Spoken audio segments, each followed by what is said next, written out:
नमस्कार, मेरा नाम है ललित किशोर और अपनी आवाज़ में किरदारों की बात कहता हूँ। दोस्तों, आज हम सुनेंगे कहानी कफन। इसे प्रेमचंद ने लिखा है। ये मुख्य रूप से गरीबी और उसके कारण उत्पन्न सामाजिक अमानवीकरण पर आधारित है, जहाँ घीसू और माधव नामक पात्र अपनी पत्नी और बहू की मृत्यु की पीड़ा के प्रति संवेदनशील होने के बजाय पूरी तरह से स्वार्थी और उदासीन हो जाते हैं। उसके कफन के पैसों से वे लोग खाना और दारू पी लेते हैं। इसके प्रमुख पात्र हैं घीसू जो पिता है, माधव जो पुत्र है। तो चलिए कहानी शुरू करते हैं। कफन। झोपड़े के द्वार पर बाप और बेटा दोनों एक बुझे हुए अलाव के सामने चुपचाप बैठे हुए हैं और अंदर बेटे की जवान बीबी बुधिया प्रसव वेदना से पछाड़ खा रही थी। रह रहकर उसके मुंह से ऐसी दिल हिला देने वाली आवाज निकलती थी कि दोनों कलेजा थमा लेते थे। जाड़ों की रात थी, प्रकृति सन्नाटे में डूबी हुई, सारा गांव अंधकार में ले हो गया था। घीसू ने कहा, मालूम होता है बचेगी नहीं, सारा दिन दौड़ते हो गए, जा देख तो आ। माधव चिढ़कर बोला, अरे मरना है तो मर, जल्दी मर क्यों नहीं जाती, देख कर क्या करूं। तू बड़ा बेदर्द है वे, साल भर जिसके साथ रहा, सुख चैन से रहा, उसी के साथ इतनी बेवफाई। तुम उससे तो उसका तड़पना और हाथ पांव पटकना नहीं देखा जाता। चुमारों का कुनबा था और सारे गांव में बदनाम। घीसू एक दिन काम करता तो 3 दिन आराम करता। माधव इतना कामचोर था कि आध घंटे काम करता तो घंटे भर चिलम पीता, इसलिए उन्हें कहीं जाए मजदूरी नहीं मिलती थी। घर में मुट्ठी भर भी अनाज मौजूद हो तो उनके लिए काम न करने की कसम थी। जब 2-4 फाके हो जाते तो घीसू पेड़ पर चढ़कर लकड़ियां तोड़ लेता और माधव बाजार में बेच कर आता, और जब तक वे पैसे रहते दोनों इधर मुख्य मारे मारे फिरते। जब जब फाके की नौबत आ जाती तो फिर लकड़ियां तोड़ते मजदूरी तलाश करते। गांव में काम की कमी न थी, किसानों का गांव था, मेहनती आदमी के लिए 50 काम थे, मगर इन दोनों को लोग उसी वक्त बुलाते जब 2 आदमियों से एक का काम पाकर भी संतोष कर लेने के सिवा और कोई चारा न होता था। अगर दोनों साधु होते तो उन्हें संतोष और धैर्य के लिए संयम और नियम की बिल्कुल जरूरत न थी। ये तो इनकी प्रकृति थी, विचित्र जीवन था इनका। घर में मिट्टी के 2-4 बर्तनों के सिवा कोई संपत्ति नहीं। फटे चित्रों से अपनी नग्नता को ढके हुए जाते थे, संसार की चिंताओं से मुक्त, कर्ज से लदे हुए, गालियां भी खाते, मार भी खाते, मगर कोई भी कम नहीं। दीन इतने कि वसूली की बिल्कुल आशा न रहने पर भी लोग इन्हें कुछ न कुछ कर्ज देते थे। मटर आलू की फसल में दूसरों के खेत से मटर या आलू उखाड़ लाते और भून भान कर खा लेते। 10-5 उखाड़ कर लाते और रात को चूसते। घीसू ने इसी आकाश वृत्ति से 60 साल की उम्र काट दी और माधव भी सपूत बेटे की तरह बाप ही के पद चिन्हों पर चल रहा था, बल्कि उसका नाम और उसका उजागर कर रहा था। इस वक्त भी दोनों अलाव के सामने बैठकर आलू भून रहे थे, जो किसी के खेत से खोद लाए थे। घीसू की स्त्री का तो बहुत दिन हो गए देहांत हो गया था। माधव का ब्याह पिछले साल हुआ था। जब से ये औरत आई थी उसने इस खानदान में व्यवस्था की नींव डाली। पिसाई करके घास छिलकर वे शेर भर आटे का इंतजाम कर लेती थी और इन दोनों बेगैरतों को दोजक बरती रहती थी। जब से वे आई ये दोनों और भी आलसी और आराम तलब हो गए, बिल्कुल कुछ अकड़ने भी लगे थे। कोई कार्य करने को बुलाता तो निर्ब्याज भाव से दोगुनी मजदूरी मांगती। वही औरत आज प्रसव वेदना से मर रही थी और ये दोनों शायद उसी का इंतजार कर रहे थे कि वह मर जाए तो आराम से सोए। घीसू ने आलू निकालकर छीलते हुए कहा, जाकर देख तो क्या दशा है उसकी, चुड़ैल का फिसाद होगा और क्या, यहाँ तो औज भी 1 रुपया मांगता है। माधव को भय था कि वे कोठरी में गया तो घीसू आलू का बड़ा बाग साफ कर देगा। बोला, मुझे वहां जाते डर लगता है। डर किस बात का है, मैं यही तो हूँ। तो तुम ही जाकर देखा हो। मेरी औरत जब मरी थी तब मैं 2 दिन तक उसके पास हिला तक नहीं, और फिर मुझसे लजाएगी कि नहीं। जिसका कभी मुंह नहीं देखा आज उसका उगड़ा बदन देखो, उसे तन की सुध भी ना होगी, मुझे देख लेगी तो खुलकर हाथ पांव भी ना पटक सकेगी। मैं सोचता हूँ कोई बाल बच्चा हो गया तो क्या होगा, सोट गुड़ तेल कुछ भी तो नहीं है घर में, सब कुछ आ जाएगा भगवान दे तो। जो लोग अभी 1 पैसा नहीं दे रहे वे ही निकल बुलाकर रुपये देंगे। मेरे 9 लड़के हुए, घर में कुछ रहता, मगर भगवान ने किसी न किसी तरह बेड़ा पार नहीं लगाया। जिस समाज में रात दिन मेहनत करने वालों की हालत उनकी हालत से कुछ बहुत अच्छी न थी, और किसानों को के मुकाबले वे लोग जो किसानों की दुर्बलताओं से लाभ उठाना जानते थे कहीं ज़्यादा संपन्न थे। वहाँ इस तरह की मनोवृत्ति का पैदा हो जाना कोई अचरज की बात नहीं। हम तो कहेंगे घीसू किसानों से कहीं ज़्यादा विचारवान था और अचरज की बात न थी। किसानों के विचार शून्य समूह में शामिल होने के बदले बैठकबाजों की कुछ सिद्ध मंडली में जा मिला था। हाँ, उसमें ये शक्ति न थी कि बैठकबाजों के नियमों और नीति का पालन करता, इसलिए जहाँ उसके मंडली के और लोग गांव के सरगना और मुखिया बने हुए थे, उस पर वह सारा गांव उंगली उठाता था। फिर भी उसे तस्कीन तो थी कि अगर वे फटे आ रहे और कम से कम उसे किसानों की सी जीत तोड़ मेहनत तो नहीं करनी पड़ती, और उसकी सरलता और निरीता से दूसरे लोग बेजा फ़ायदा तो नहीं उठाते। दोनों आलू निकाल कर जलते जलते खाने लगे। कल से कुछ नहीं खाया था, इतना सब्र न था कि उन्हें ठंडा हो जाने दे। कई बार दोनों की ज़बानें चल गई। छिल जाने पर आलू का बाहरी हिस्सा तो बहुत ज़्यादा गर्म न मालूम होता, लेकिन दांतों के तले पड़ते ही अंदर का हिस्सा जवान और हलक से आलू का चला देता, और उस अंगारे को मुंह में रखने से ज़्यादा खैरियत इसी में थी कि वे अंदर पहुंच जाए। वहाँ उसे ठंडा करने के लिए काफ़ी सामान थे, इसलिए दोनों जल्द जल्द निकल जाते, और हालांकि इस कोशिश में उनकी आंखों से आंसू निकल जाते। घीसे को उस वक्त ठाकुर की बारात याद आई जिसमें 20 साल पहले वह गया था। उस दावत में उसे जो तृप्ति मिली थी वे उसके जीवन में एक याद रखने लायक बात थी, और आज भी उसकी याद ताज़ा थी। बोला वे भोज नहीं भूलता। तब से फिर उस तरह का खाना और भरपेट नहीं मिला। लड़की वाले ने सबको भरपेट पूड़ियाँ खिलाई थी, सबको, छोटे बड़े सब ने पूड़ियाँ खाई, और असली घी की चटनी, रायता, 3 तरह के सूखे साग, एक रस्सेदार तरकारी, दही, चटनी, मिठाई। अब क्या बताऊँ कि उस भोज में क्या स्वाद मिला। कोई रोक टोक नहीं थी, जो चीज़ चाहो मांगो, जितना चाहो खाओ। लोगों ने ऐसा खाया कि किसी से पानी न पिया गया। मगर परोसने वाले हैं कि पत्तल में गरम गरम गोल गोल सुवासित कचौड़ियाँ डाल देते, मना करते कि नहीं चाहिए, पत्तल पर हाथ से रोके हुए, मगर वह है कि दिए जाते। और जब सबने मुंह धो लिया तो पान इलायची भी मिली, मगर मुझे पान न लेने की कहाँ सुनती, खड़ा न हुआ जाता था। झटपट जाकर अपने कंबल पर लेट गया। ऐसा दिल दरियाव था कि वे ठाकुर। माधव ने इन पदार्थों का मन ही मन मजा लेते हुए कहा, अब हमें कोई ऐसा भोज नहीं खिलाता। अब कोई क्या खिलाएगा, वह जमाना दूसरा था। अब तो सबको किफ़ायत सोचती है। शादी ब्याह में मत खर्च करो, क्रियाक्रम में मत खर्च करो। पूछो गरीबों का बाल बटोर कर कहाँ रोकोगे? बटोरने में तो कमी ही नहीं है। हाँ, खर्च में किफ़ायत सोचती है। तुमने 20 एक पुड़िया खाई होगी? 20 से ज़्यादा खाई थी। मैं 50 खा जाता। 50 से कम मैंने भी नहीं खाई होंगी। अच्छा पट्टा था, तू तो मेरा आधा भी नहीं है। आलू खाकर दोनों ने पानी पिया, और वही अलाव के सामने धोतिया ओढ़कर पाँव पेट में डाले सो रहे, जैसे 2 बड़े बड़े अजगर गेंडोलियाँ मार पड़े हो। और बुधिया अभी तक करा रही थी।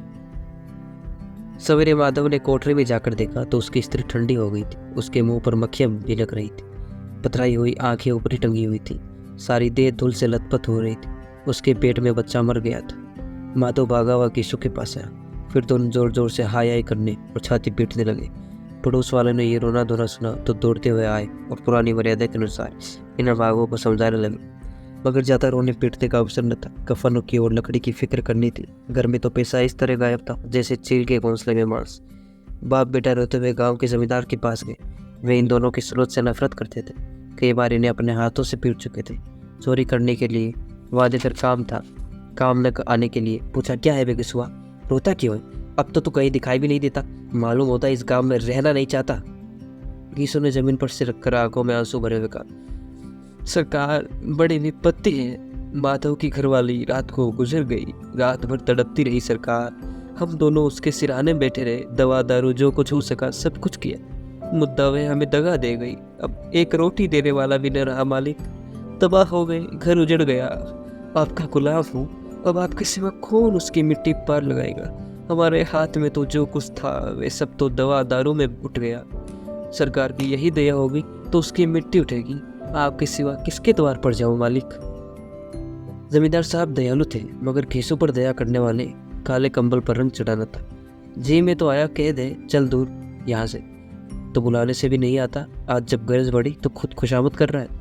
हरामखोर कहीं बदमाश। लेकिन यह क्रोध या दंड का अवसर न था। जी में कुड़ते हुए 2 रुपये निकाल कर फेंक दिए, मगर सांत्वना का एक शब्द भी मुंह से न निकला। उसकी तरफ ताका तक नहीं, जैसे सिर का बोझ उतरा हो। जब जमींदार साहब ने 2 रुपये दिए तो गांव के बनिए महाजन को इनकार का साहस कैसे होता। घीसू जमींदार के नाम का ढिंढोरा भी पीटने जानता था। किसी ने 2 आने दिए थे, किसी ने 4 आने। 1 घंटे में घीसू के पास 5 रुपये की अच्छी रकम जमा हो गई। कहीं से नाज मिल गया, कहीं से लकड़ी, और दोपहर को घीसू और माधव बाजार से कफन लाने चले।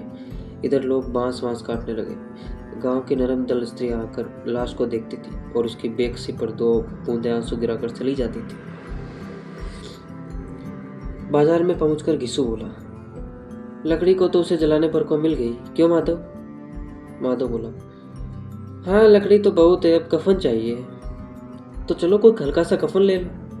हाँ और क्या, लाश उठाते उठाते रात हो जाएगी, रात को कफन कौन देखता है। कैसा बुरा रिवाज है कि जिसे जीते जी तन रखने को चितड़ा भी न मिला, उसे मरने पर नया कफन चाहिए।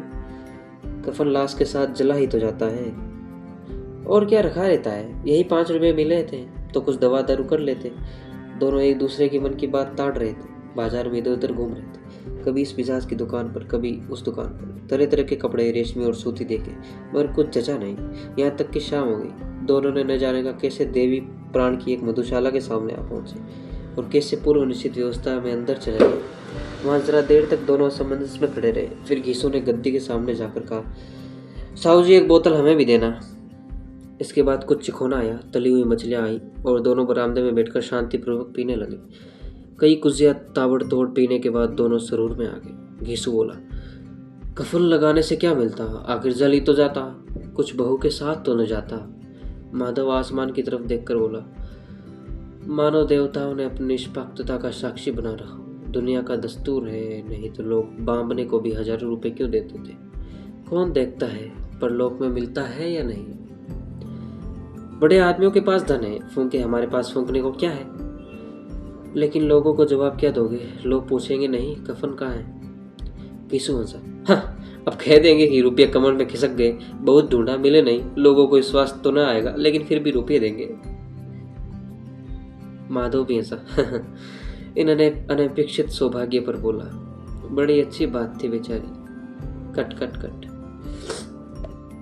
माधव भी हंसा, इन्होंने अनपेक्षित सौभाग्य पर बोला, बड़ी अच्छी थी बेचारी, मरी भी तो खूब खिला पिलाकर।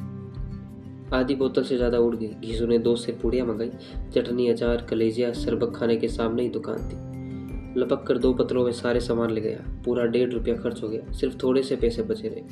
दोनों इस वक्त इस शान से बैठे हुए पूड़ियाँ खा रहे थे जैसे जंगल में कोई शेर अपना शिकार उड़ा रहा हो। न जवाबदेही का खौफ था, न बदनामी की फिक्र। इन भावनाओं को उन्हें बहुत पहले जीत लिया था। घीसू दार्शनिक भाव से बोला, हमारी आत्मा प्रसन्न हो रही है तो क्यों उसे पुण्य न होगा। माधव ने श्रद्धा से सिर झुकाकर तकदीक दी, जरूर से जरूर होगा। भगवान तुम अंतर्यामी हो, उसे बैकुंठ ले जाना। हम दोनों हृदय से उसके आशीर्वाद दे रहे। आज जो भोजन मिला वह कभी उम्र भर न मिलता था। एक क्षण के बाद माधव के मन में एक शंका जागी। बोला, क्यों दादा, हम लोग भी तो एक न एक दिन वहां जाएंगे ही। घीसू ने इस भोले वाले सवाल का कुछ उत्तर नहीं दिया। वह परलोक की बातें सोचकर इस आनंद में बाधा न डालना चाहता था। जो वहां हम लोगों से पूछेगी तुमने क्यों कफन नहीं दिया तो क्या होगा, कहेंगे तुम्हारे सिर। पूछेगी तो जरूर, तू कैसे जानता है कि उसे कफन न मिलेगा। तू मुझे ऐसा गधा समझता है। 60 साल का क्या दुनिया में घास खोद रहा हूँ। उसको कफन मिलेगा और इससे बहुत अच्छा मिलेगा। माधव को विश्वास न आया। बोला, कौन देगा, रुपये तो तुमने चट कर दिए। वे तो मुझसे पूछेगी, उसकी मांग में तो सिंदूर मैंने डाला था। घीसू गर्म होकर बोला, मैं कहता हूँ उसे कफन मिलेगा, तू मानता क्यों नहीं। कौन देगा, बताते क्यों नहीं। वही लोग देंगे जिन्होंने अब की दिया। हाँ अब की रुपया हम साथ ना आएंगे। ज्यों ज्यों अंधेरा बढ़ता था सितारों की चमक तेज होती थी, मधुशाला की रौनक भी बढ़ती जाती थी। कोई गाता था, कोई डींग मारता था, कोई अपनी संगी लड़के के गले लिपट जाता था, कोई अपनी दोस्त के मुंह में कूलर लगा देता था। वहाँ के वातावरण में सुरूर था, हवा में नशा था। कितने तो यहाँ आकर एक चुल्लों में मस्त हो जाते। शराब से ज़्यादा यहाँ की हवा उन पर नशा करती थी। जीवन की बाधाएं यहाँ खींच लाती थी और कुछ देर के लिए ये भूल जाते थे कि वे जीते हैं या मरते हैं, ना जीते हैं ना मरते हैं। और ये दोनों बाप बेटे अब भी मज़े लेकर चुस्कियाँ ले रहे थे। सबकी निगाहें इनकी ओर जमी हुई थी। दोनों कितने भाग्य के बली हैं। पूरी बोतल बीच में।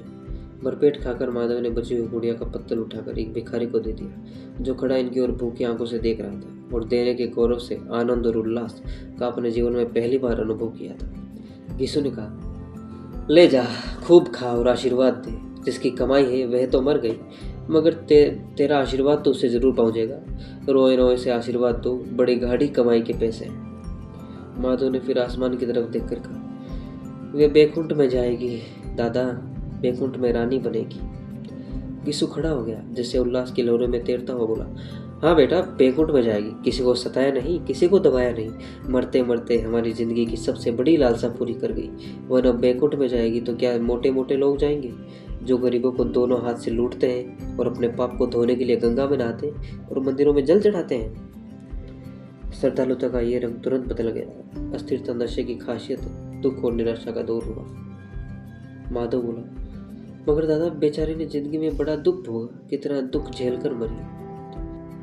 वह आंखों पर हाथ रखकर रोने लगा, चीखें मार मार कर। घीसू ने समझाया, क्यों रोता है बेटा, खुश हो कि वे माया जाल से मुक्त हो गई, जंजाल से छूट गई, बड़ी भाग्यवान थी जो इतनी जल्दी माया मोह के बंधन तोड़ दिए। और दोनों खड़े होकर गाने लगे, ठगिनी क्यों नैना झुमकावे ठगिनी। पेकड़ों की आंख इनकी ओर लगी हुई थी और ये दोनों अपने दल में मस्त गाए जाते थे। फिर दोनों नाचने लगे, उछले भी, कूदे भी, गिरे भी, मटके भी, भाव भी बिताए, अभिनय भी किए और आखिर नशे में मदमस्त होकर वहीं गिर पड़े। जैसे के साथ ये कहानी भी पूरी हुई। मिलेंगे कल नई कहानी के साथ, तब तक के लिए आपको मेरा नमस्कार।